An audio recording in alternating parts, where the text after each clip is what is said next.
नमस्कार, मी साहिल रामटेके आणि top news मराठीसाठी मी भंडारा जिल्ह्याच्या लाखांदूर तालुक्यातील ग्राम झरी ह्या तलाव शिवारात आहे. आणि तुम्ही बघू शकता इथं असताना माझ्या पाठीमागे बऱ्याचशा महिला उभ्या आहेत.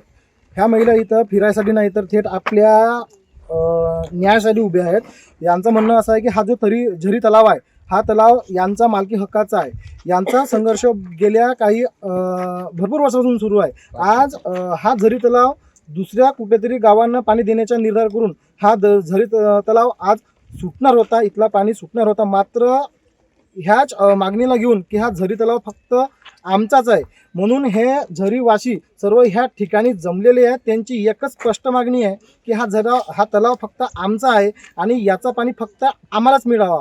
जेव्हा की ह्या तलावामध्ये आमची जमीन गेलेली आहे तर फक्त तलाव आमचा आहे. आणि दुसरीकडे जर विचार केला की आसपासचे जे काही गावं आहेत ह्या गावाचे जे नागरिक आहेत त्यांचं म्हणणं असं आहे की ह्या तलावाचं पाणी आम्हाला रोटेशन पद्धतीने मिळावं, जेव्हा की त्यांचा इथं कुठलाही अधिकार नाही आहे अशी ठाम मागणी ह्या नागरिकांची आहे. ह्या संदर्भात आपण येथील स्थानिक नागरिक यांच्याशी बातचीत करणार आहोत आणि जाणून घेणार आहोत की त्यांची नेमकी मागणी काय आहे.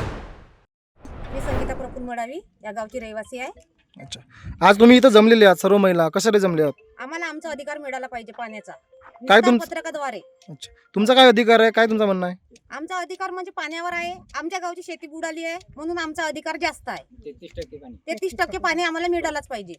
आणि अधिकारी लोक काय म्हणतात पाण्यासंदर्भात? लोक म्हणतात की कागदपत्रे दाखवा. आमची कागदपत्रे असूनही आम्ही कागदपत्रे का दाखवणार? त्या गावांच्या कागदपत्रे नाही, त्यांनी दाखवावे आम्हाला कागदपत्रे.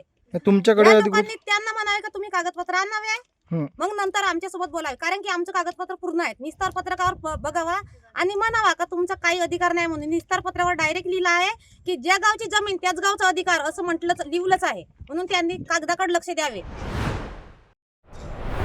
माझं नाव राजू मिश्राम आहे. मी झरी या गावचा रहिवासी आहे. हे तलाव आपण बघत आहे, हे खूप पुराने तलाव आहे, मालगुजारी तलाव आहे आणि याची निस्तार पत्रकात सुद्धा नोंद आहे. परंतु आम्ही आजपर्यंत जी लढाई केली होती कोणीच मान्य करायला तयार नाही आणि जबरदस्तीनं पोलीस प्रशासनाचा दबाव आणून हे लोक तलाव सोडत आहेत. तरी मी सगळ्यांना सांगू इच्छितो की निस्तार हक्काप्रमाणे आम्हाला पाणी देण्यात यावं. आज तुम्ही इथं कशासाठी जमलेले आहात? आम्ही तळ्याचं पाणी सोडून देण्यासाठी या ठिकाणी जमलो आहे. म्हणजे आज पाणी सोडणार होते? आज पाणी सोडणार होते पोलीस प्रशासनाकडून. आणि त्या पाठीमागं तुमची काय प्रमुख मागणी आहे? की आम्हाला निस्तार हक्काप्रमाणे आमच्या शेतीला पाणी देण्यात यावं. रोटेशन पद्धत मान्य नाही आहे. रोटेशन पद्धत मान्य आहे, शासनाची रोटेशन पद्धत नाही. आता जोकासू STP या अत्याधुनिक जॅपनीज तंत्रज्ञानाने सुसज्ज, quick installation, energy efficient, noiseless blowers, low maintenance या आणि अशा वैशिष्ट्यांनी परिपूर्ण जोकासू STP तंत्रज्ञान प्रकल्प उभारणीपासून ते विक्री पश्चात समाधानकारक सेवा देणारी, भारताबरोबरच परदेशात देखील प्रकल्पांची यशस्वी उभारणी करणारी company Deccan water treatment private limited.